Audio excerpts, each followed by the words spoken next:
Welcome to another episode of DD on the Spot. As always, I'm your host, Ryan Johnson. And before we get into it with our guests, well, again, everyone, we have Hulda back on the podcast again. I believe it's the fourth time now. It might even be the fifth time. I need to double and triple check that, but she's been on here quite a bit, and she's on here again, as you can see, to give us another update on what she's been up to. And obviously, we can tell now that she's in the prep phase now. She's got that look now, but I mean, most importantly, she's our current guest. Hulda, thank you so much for coming on again. Thank you, Ryan, and thank you so much to everyone that's listening to the podcast. It's a pleasure being here. Absolutely. Well, I ask this every single time that you're on the podcast, but what is the weather like in Honduras right now? Well, it's always tropical weather, really hot, One of the new things that we're having is just an increase in hurricanes for the hurricane season, but that's about it. Really hot, 95 degrees.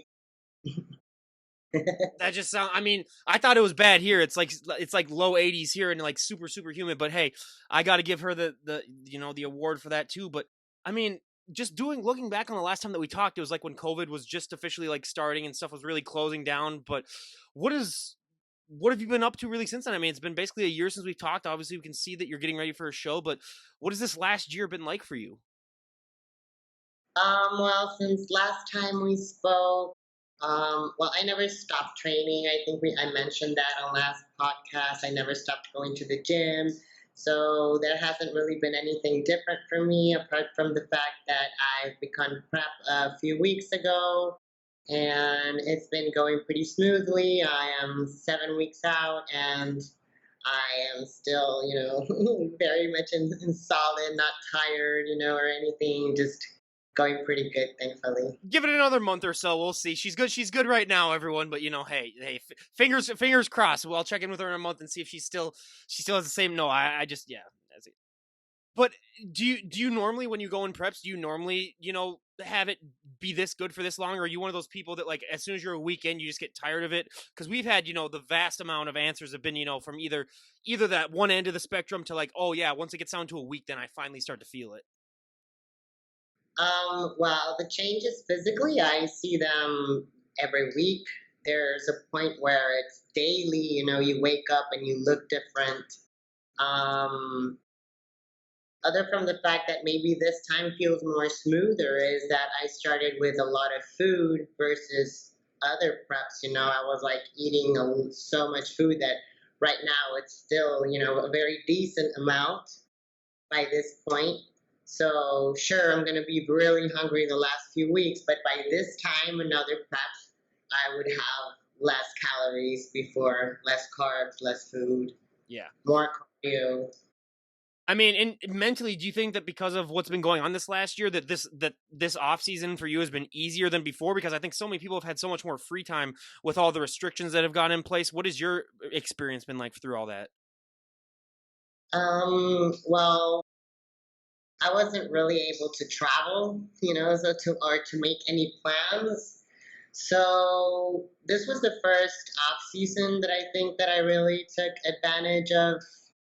Um, all the other rest had been really short. I compete at least once a year, and that shortens, your span of making progress. But it was a really good off season, thankfully. What do you think is one body part that you've improved on the most this last off season? um, I focused a lot on my calves. They might not look still very developed at all, but I have been focusing a lot on them. Um, just squeezing out every rep like I used to when I really wanted to get like belts. I don't really like lag now on any body parts on my training. So what do you do for calves? Because like I've told you a million times, that's my number one pet peeve part. That's my one where I'm like, okay, you're either genetically blessed with it or you aren't. Are you just doing calf raises on calf raises, or what are you doing? Well, yes, basically it's like a total of maybe 15, 16 sets aside from the warm-ups, and they're pretty they're not low rep. They're usually between 20 reps with good weight, small little time of rest, little time resting, and really good contractions, have really good body awareness from that body part.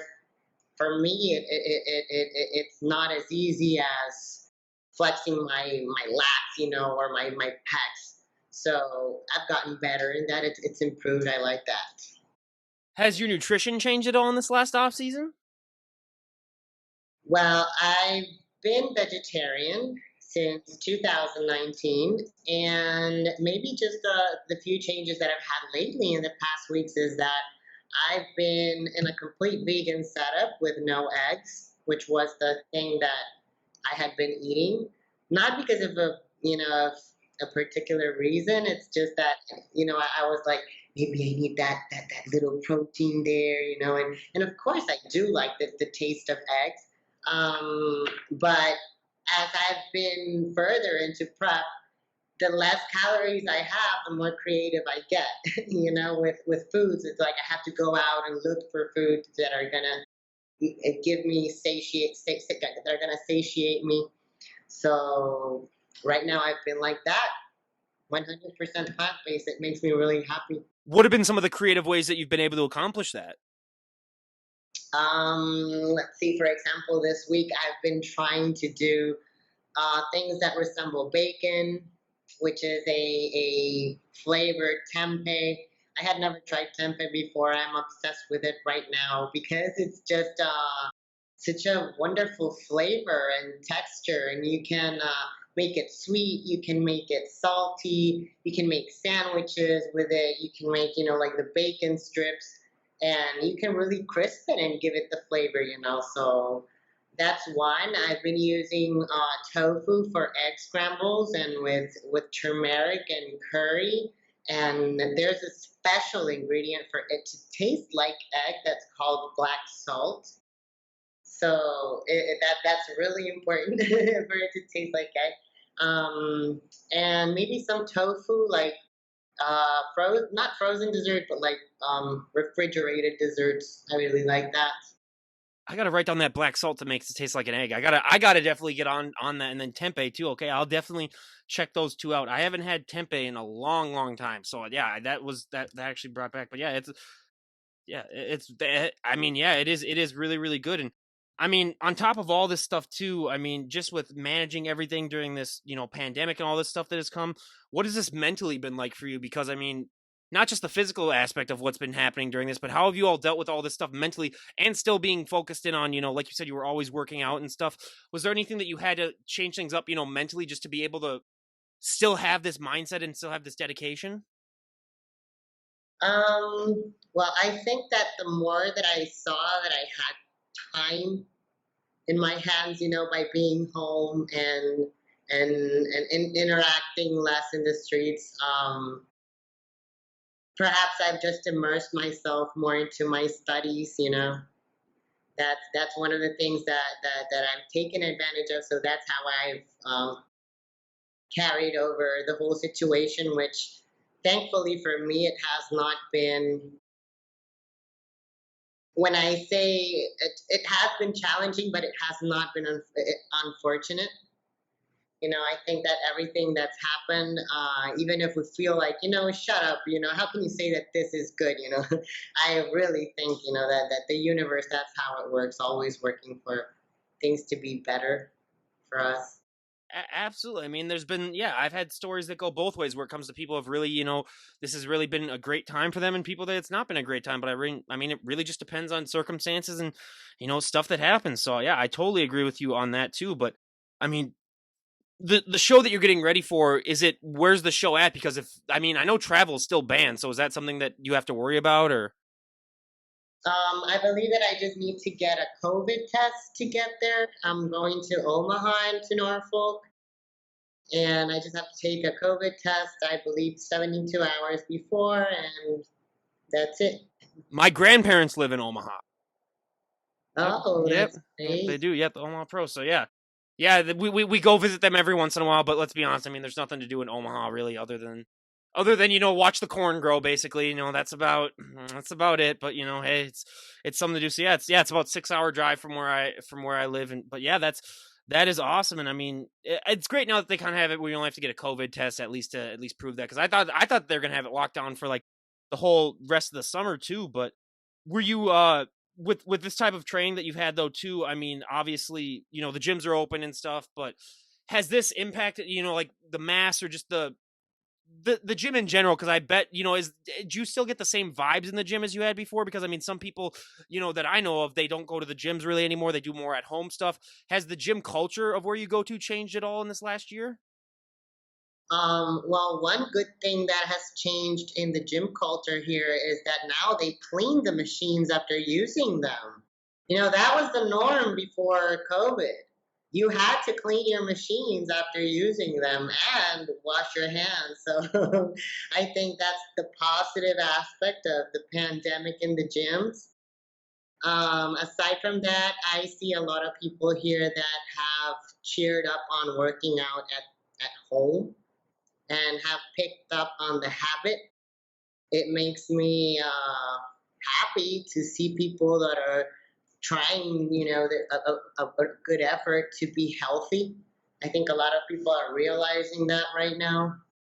Yeah, and I mean, I'm gonna be honest. I'm one of those people where I sweat, a gallon of sweat, every single time I work out. So that's one of the reasons why I hated going to the public gyms too, because like literally I would need to bring like a bucket and a towel with me, every single time I moved to a machine where, oh my god, I was helping a friend move this last weekend, and literally I could wring out my shirt, and it would be, I mean, I could literally fill up a whole water bottle worth of, like, it was ridiculous. Even them told me, it was like, Ryan, I didn't know you sweat that much, and I was like, that's why I can eat a lot of what I can eat and not have to worry about gaining so much so much weight because I literally sweat it off every time I go outside. But yeah, so the gym etiquette thing is, yeah, that's one thing that I especially had to become aware of when I was really getting things going in the gym.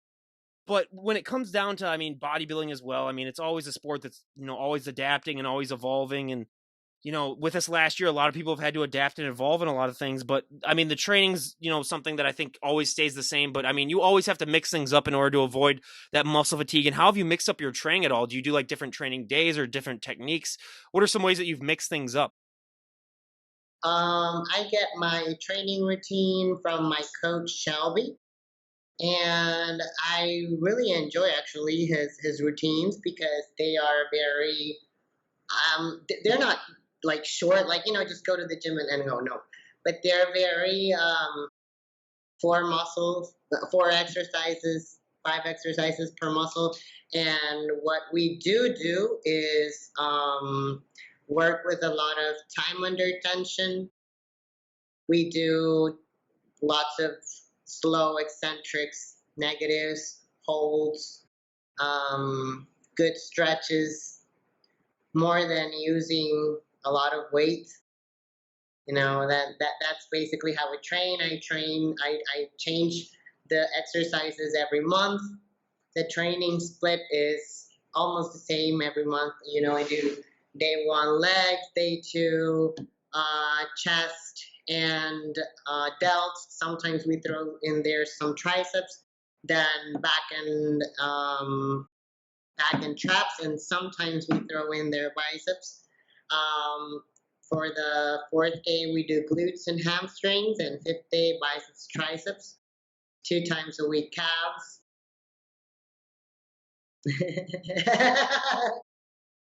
Well, no, I gotta ask too because like we can see your traps are like really, really developed, and that's been one body part that I've always wanted to have. I've always told my friends I want to not have a neck. That's like my goal through all this is like to develop that. So, what do you even do for that? Because that's an accessory muscle where it's like not many people are just training for that, but it's one thing that I mean, it is a little bit more of a genetic thing. But like, what have you been doing for that? Because I will show a photo of you from the last time that you were on, as opposed to now, and they have been one thing that I think has really popped up and grown a lot more. Well, I don't really think it's something genetic because I'm really I was really, really skinny and I had no traps. But basically, it's just a consistency of training it. I train traps every single back day. And the technique is what I just mentioned. I do the shrug, I hold it for about 3 seconds, and then I release slowly until it comes back fully relaxed. So, Oh, time under tension, yeah, too. That's a big difference. And I can remember the first time that we had you on, you were talking about, the stomach vacuums that you do. Do you still incorporate those now? And if you do, I mean, do you do them in off season too, as well as in prep, or is that something that's just reserved for like prep? Yes, I do them off season too, especially off season actually, because it's when we eat the most and the stomach distends. So it's really important to keep that during the off season for me.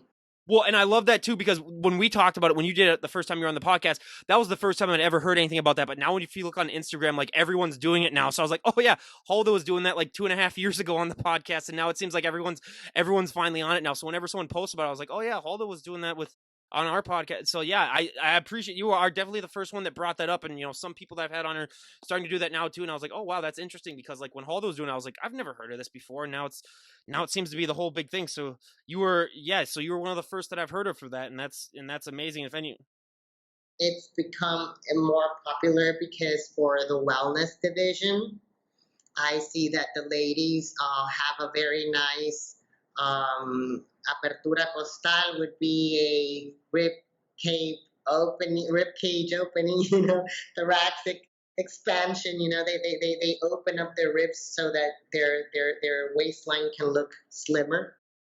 So I think it's gotten more popular in bodybuilding right now through that division and through the classic physique division. have you done anything to change up your posing routine from this last year? I I have been practicing always with my posing coach, Kenny. And right now I'm going with a very nice lady who has a pole dancing studio here.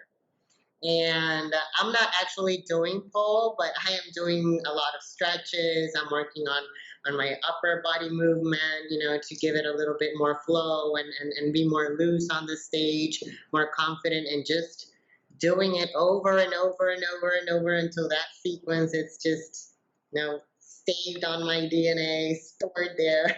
Well, I was gonna say if I was that lady, I'd be a little confused that you might actually accidentally like bend the bar in half or something like that if you were doing any of that pole stuff. So I was like, okay, it's probably good that she's just teaching you that type of stuff because, but no, that's amazing. And so many people don't incorporate other aspects. I mean, we've had people that might do like ballet or something, and it really helps them. But yeah, it's always great to just find something that you would never think that really impacts the posing aspect of it as well as everything else. But I mean, since you are just starting off in your prep, I mean, how does your nutrition look like now as opposed to what it's going to look like maybe like a month from now? Are you one of those people where, you slowly chip away at it, but or we've had some guests where like as soon as they start prep, their nutrition stays the same the whole prep? Mm, well, with Shelby, it's adjusting food and supplements and cardio, whenever it is needed. And yes, we have been chipping away the carbs and a little bit the fat since we started.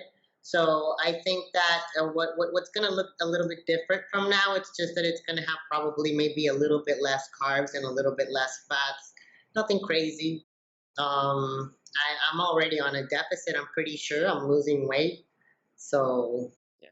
What is your relationship with cardio like now? Because that's just the one thing I hate more than life itself. But now, unfortunately, you got to start to ramp things up a little bit. It seems.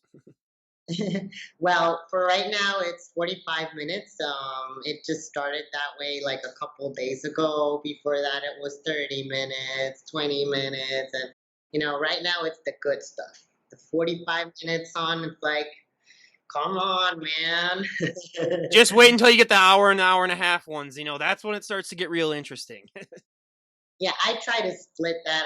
I usually won't do more than 16 minutes on a session. I would split it with another one maybe in later at night or 15 minutes after my workout, something like that. See, if I'm doing like a 91 though, I got to get it done in one though, because like I'd be too tired after the 45 to want to do it later on in the day. Where I just be like, okay, I got to hit this, and I just go out for walks now. Really, I don't even go on a trip just because I got to get outside and enjoy some of the weather, even though as hot as it is, and hey, but that's just me where it's like I got to get it done at once. But I mean, it's just with everything and with just all this stuff.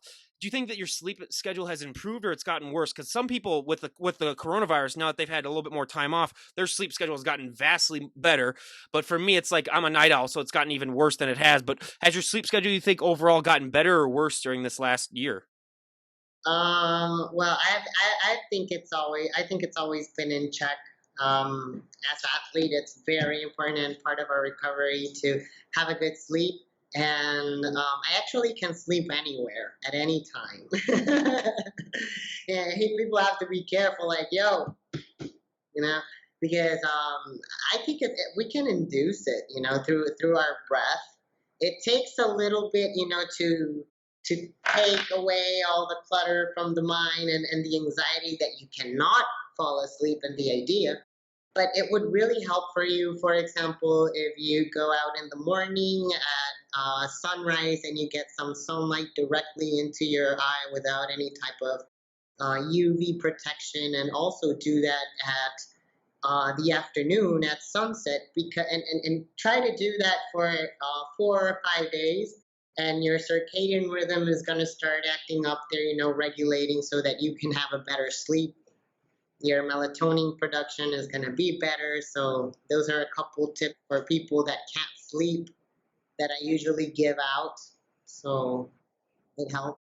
I mean, yeah, I love when people say, like anyone can fall asleep, but they haven't been introduced to me yet. They haven't been introduced to my type of ADD where it's literally like me trying to wind down. That's going to be a different thing. But I got my melatonin with me, so it has been getting a little bit better, especially this last few months or so. But at the beginning, wow, I mean, it's like I had nothing to do, so I was like, what's the point of even sleeping at a normal time if I don't got to wake up for anything? So, but yeah, with bodybuilding, I can see how that's you still got to maintain your regular sleep and everything that goes along with that. And sleep is the most important thing. I don't care what anyone says to that. But this, I mean, like we always talk about with off seasons, I mean, it's really hard for so many people to just accept the fact that you are going to have to put on weight after shows. Was this last off season easier, you think, because of what everything was going on, to sort of accept the the weight gain that's going to happen, or was it harder for you? Well, to be completely honest with you, to me, that's never been something that bothers me to look at myself off season. I'm fully aware, that sometimes you can post a picture and someone's gonna say like, she's not lean enough, whatever. But the time will come when I'm supposed to be lean, and that's for a show. And if I don't compete anymore at some point, I'm sure that's maybe for just for sport, for you know, I'm gonna be like, you know what, I want to look a little bit more ripped right now. Let's do a little cut, but it's not something that really bothers me. I just want to put on the size. Well, and plus, when you look like you do right now, you just take like 10,000 photos basically, then, and then you're good for the whole rest of the time, really, anyway. So yeah, you just got to take advantage. I don't take enough pictures while I'm on prep because sometimes I'm like a little bit tired, and it's like, oh man, you know what? I'm just like, nah, I don't want that picture right now. It's like you can wait for later. You should just like install your camera, and like put it in a corner when you're working out, and just have it take pictures at random, basically, like all throughout the day. Then that's I know some people that like they have like those automatic cameras that go off and stuff like that, and they just set those up and they just go through like rounds upon rounds of that. But yeah, and we see that obviously you're wearing your Wings of Strength shirt and stuff like that. How long ago did you get involved with Wings of Strength and become an ambassador? I'm not an Oh, ambassador okay. for them this year, but I was in 2019.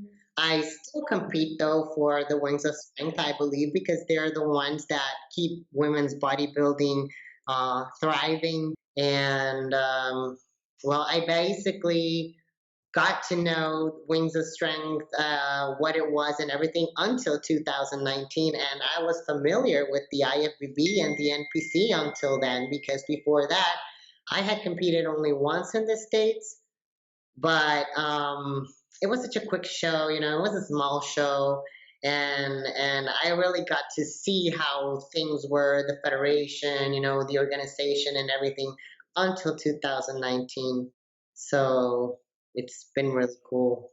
Yeah, and that's great, and it's been Wings of Strength's been one thing where I've had a lot of their athletes on, and just to talk about how, yeah, like they, and everyone that I've had on it said the same thing that you're saying, like they're one of the main reasons why bodybuilding stuck around and pulled through. But I want to talk to you also a little bit more about COVID. Like how has it been in Honduras specifically? Because like obviously we all know in the US, things went a little crazy for a little while and it's starting to calm down a little bit. But I think the last time I had you on was like April-ish, so it was like just really getting started here in the US, really. But what has it been like in Honduras this last year? Well, since we were hit by the hurricane, the economy here has always been in a crisis. The health system has always been in a crisis, you know. So it's not like we can the government can keep the people locked down, you know. Um, there were peoples with no homes after the hurricane, so where are they going to go? So they really can't tell people, you know, like stay home. That's one. Second, the government doesn't actually take care of any of the sick people here. Supposedly we were going to have like five mobile hospitals that they bought for like 80 million, something that we never saw them. It's been over a year, so we never saw them.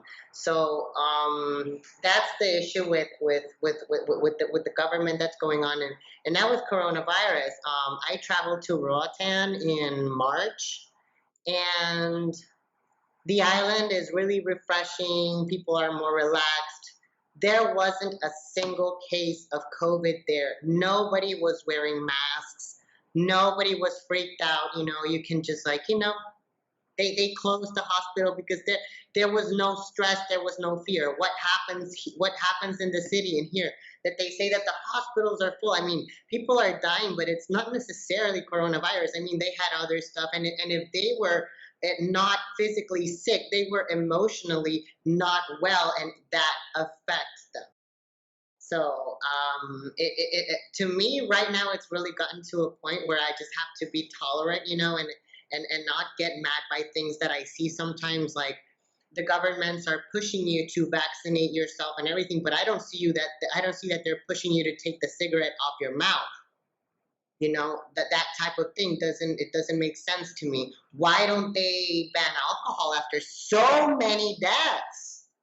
I mean, that has long past COVID deaths. Why are they still doing it?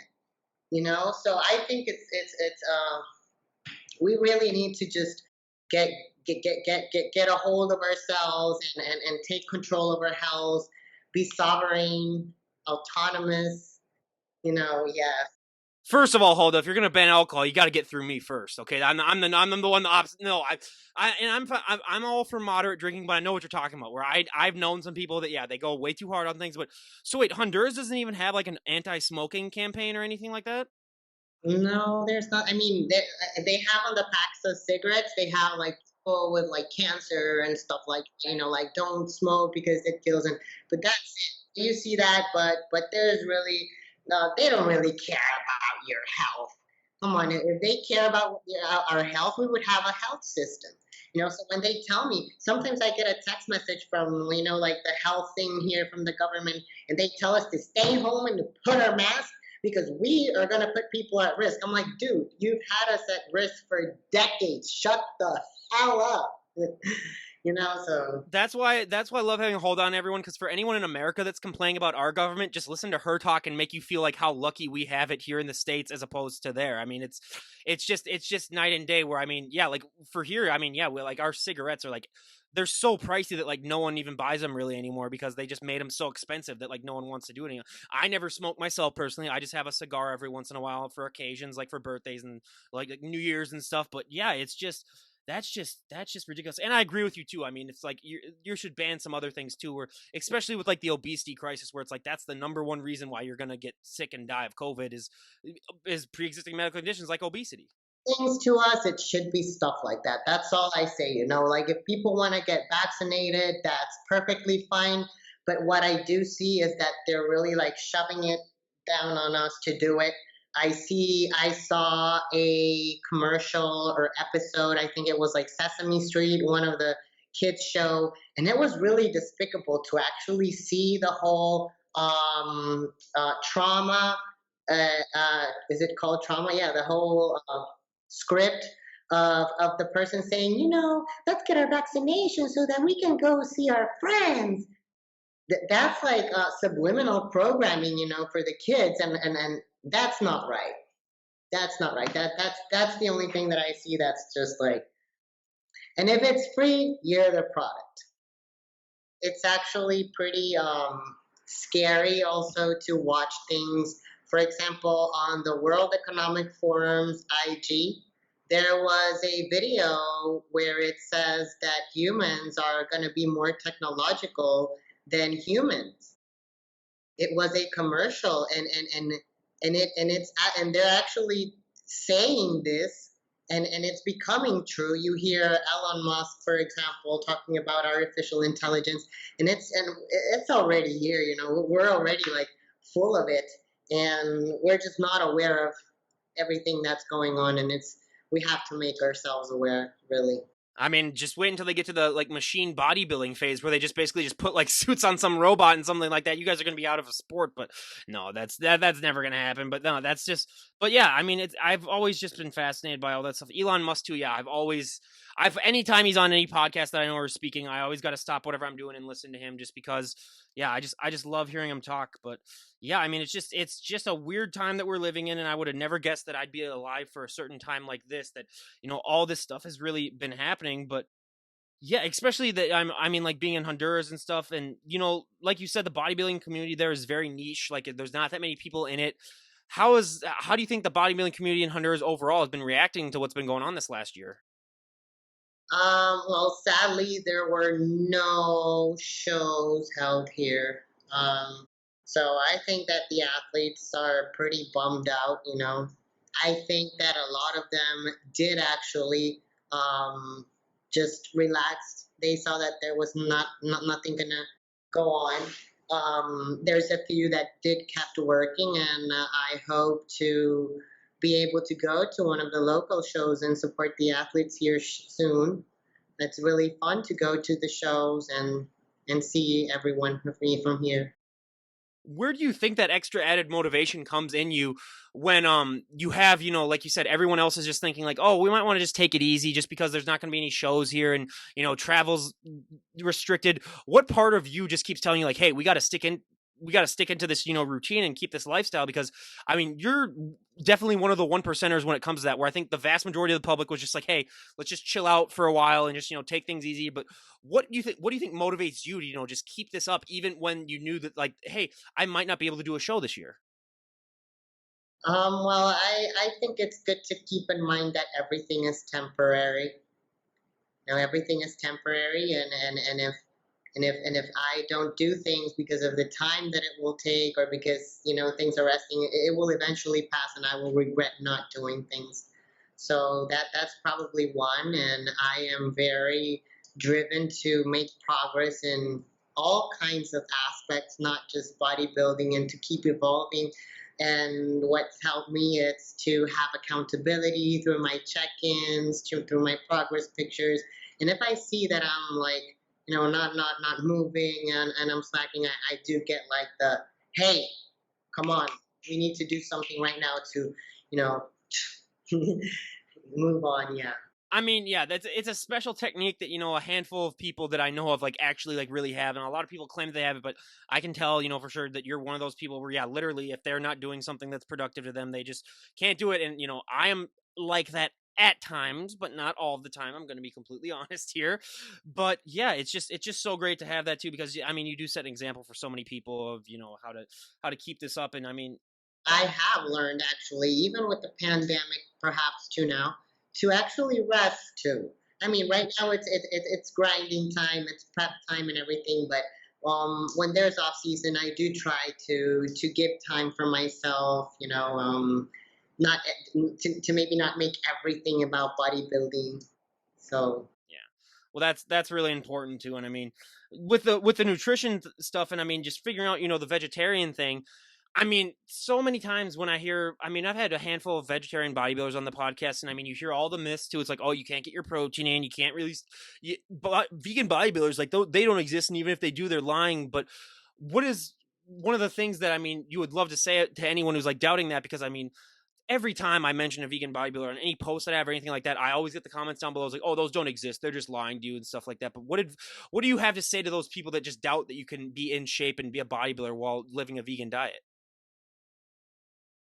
I would just tell them to try to take off those limits from their mind, because um, I wrote a post talking about that today, And I think that we fear the unknown, especially if we hear, the people in the media bashing on the type of lifestyle or ethical eating. But when you go to the scientific information and you make an assessment for yourself and you self experiment for yourself, and when you see that you actually don't have many variables on your diet and you plug in new information and the numbers, keep moving in a positive way, then it's just like there's really nothing to fear. I was holding on to the eggs, like I told you, because I had this little fear, maybe I'm gonna need the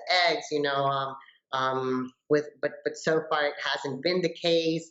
And plant protein are complete proteins, several of them, and the proteins that we take powdered, they also have the complete amino acid chains.